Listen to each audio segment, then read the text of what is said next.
हर जात के लोग, हर वर्ग के लोग अब यही कह रहे हैं कि भाई मोदी जी है तो बेरोजगारी खत्म होना मुश्किल है, मोदी जी है तो नौकरी मिलना मुश्किल है। शिक्षा में मैंने स्पष्ट बताया आपको, शिक्षा मंत्री ऑफिस जाना बंद कर दिए थे, फाइल पे उनका दस्तखत नहीं है, आरटीआई से निकाल कर देख लीजिए। सीएम ने कहा कि इसको बीपीएससी से कराएंगे शिक्षक बहाली जो है, तो फिर ये लोग गड़बड़ कर देगा। मतदान कल खत्म हुआ है और बीजेपी के लोग जो है भारी डिप्रेशन में है।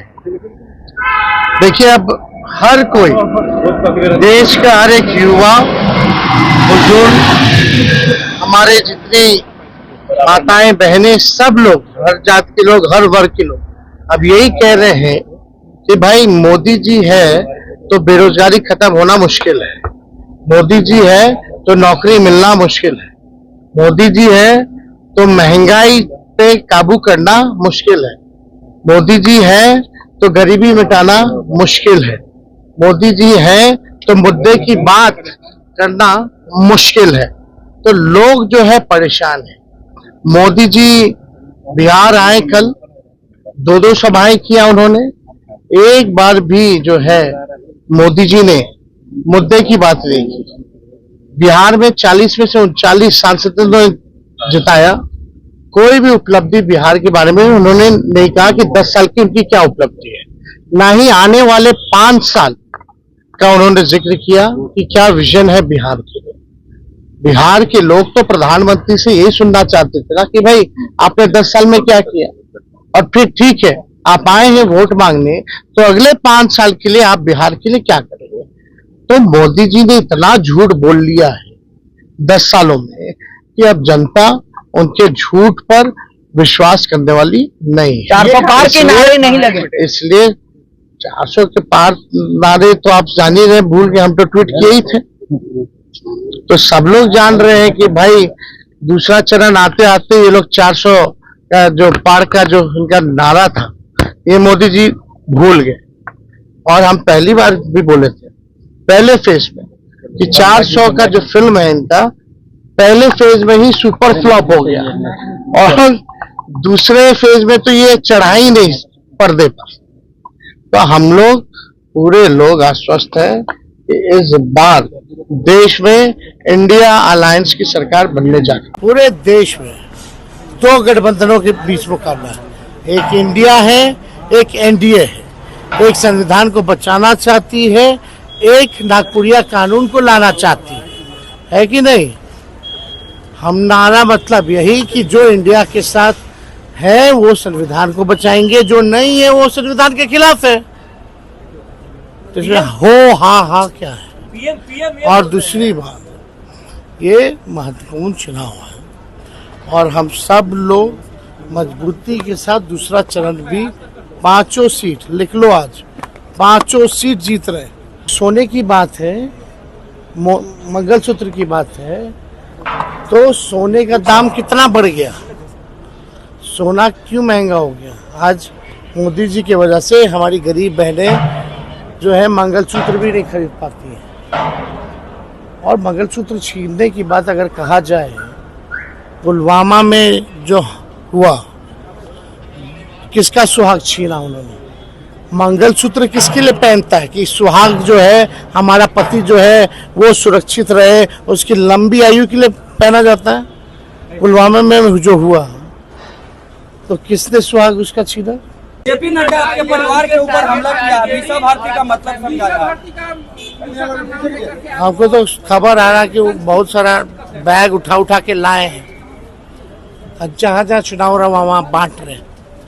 चेक करवा ले, आरोप सत्य है, झूठ नहीं बोल रहे। एजेंसियां खुल के मदद कर रही हैं उनको। प्रधानमंत्री पूरे देश में घूम रहे हैं और चुनाव बिहार में भी हो रहा है, बिहार से भी लगाव है उनका। बिहार में अभी बहुत सारा काम की आगे काम करना है, इसलिए यहाँ पे आ रहे हैं और हर एक फेज का वो मीटिंग कर रहे हैं तो पहले से तय। और विपक्ष को इतनी परेशानी क्यों है प्रधानमंत्री का आने से? तो क्या चाहता प्रधानमंत्री बिहार नहीं आए?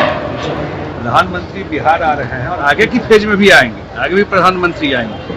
अब फिर प्रधानमंत्री जब तीसरी बार बनेंगे तो फिर बिहार आएंगे यहाँ के काम करने। लालू परिवार ने आज सत्यनारायण स्वामी की पूजा की है। ये तो व्यक्तिगत चीज है। नहीं, लेकिन विपक्ष कह रहा है सर कि हताश में है इसलिए बार बार बिहार आ रहे हैं। देख रहे हैं कि हार रहे हैं। पीएम हताश है। पीएम चुनाव में तो सब जगह डिमांड रहता ही है ना, पीएम तो जाते ही है हर एक फेज में। पहले भी जब चुनाव हुआ है उसमें जाते आते रहे हैं। प्रधानमंत्री जी का तो हर एक क्षेत्र से डिमांड रहता है, और मैं जो देखता हूँ उनका एनर्जी लेवल, यहाँ मीटिंग, उसके बाद कहीं बंगाल में मीटिंग, उसके बाद कहीं यूपी में मीटिंग, फिर कहीं उसी दिन शाम में साउथ में पहुंच गए और रात में रोड शो भी कर रहे हैं। देख रहे हैं उनका मीटिंग करने का जो स्केल है, जितना कार्यक्रम कर रहे हैं पूरे दिन में, रात में रोड शो कर रहे हैं, वो तो इंस्पिरेशन है लोगों में। तेजस्वी यादव 10 सवाल किए थे प्रधानमंत्री से, और करे कि जवाब नहीं देते, रोजगार की बात नहीं करते। रोजगार की बात आज मैं सुबह भी स्पष्ट बोल के गया। पूछना चाहिए उनसे कि उनके पास जो विभाग था उसमें कितना रोजगार दिए। जो डिप्टी सीएम थे उनके पास जो भी विभाग था उसका हिसाब दिए हैं आपको आज तक, कितना रोजगार दिए। और शिक्षा में मैंने स्पष्ट बताया आपको, शिक्षा मंत्री ऑफिस जाना बंद कर दिए थे। फाइल पे उनका दस्तखत नहीं है, आरटीआई से निकाल कर देख लीजिए। सीएम को डिसीजन लेना पड़ा और सीएम ने कहा कि इसको बीपीएससी से कराएंगे शिक्षक बहाली जो है, तो फिर ये लोग गड़बड़ कर देगा। और सरकार में अंतिम डिसीजन मुख्यमंत्री का होता है, उन्होंने फैसला करके दूसरे चरण का मतदान समाप्त हो गया है, क्या माहौल था? सबसे बड़ी बात है दूसरे चरण का जो माहौल, अभी फीडबैक लेंगे, हम लोग आ रहे हैं। लेकिन एक जो जानकारी मिली है कि बड़ी संख्या में महिलाएं निकली, और जब महिलाएं निकलती हैं तो जंगल राज की तरफ तो वोट नहीं देने जाती है। जब महिलाएं निकलती हैं तो नीतीश कुमार और नरेंद्र मोदी को वोट मुंगेर गए थे, क्या माहौल था? मुंगेर में बहुत जबरदस्त माहौल है। मुंगेर उस पूरे बेल्ट में बहुत जबरदस्त माहौल है। और अब जो धीरे धीरे जो दिख रहा है, अब 2 फेज का चुनाव आज हो गया, तो पूरा जो है वो जो 400 पार का नारा है वो एक्चुअल में होने वाला है। लालू यादव ने कहा जनता समझदार हो चुकी है और बहुत समझदार, उनको तो बिल्कुल समझदार हो चुकी है जनता। उसको पता है, उसके वो अपना लोगों को पता है कि उनका कार्यकाल, मैं बार बार हम लोग नहीं रिपीट करना चाहते हैं, और लोगों को पता है कि नीतीश जी ने क्या किया है 18 साल में यहाँ पर, या नरेंद्र मोदी जी केंद्र में क्या कर रहे हैं। ये दोनों सरकार बनेगी तो क्या होगा। इसलिए जनता समझदार है और चुपचाप वोट डालती है।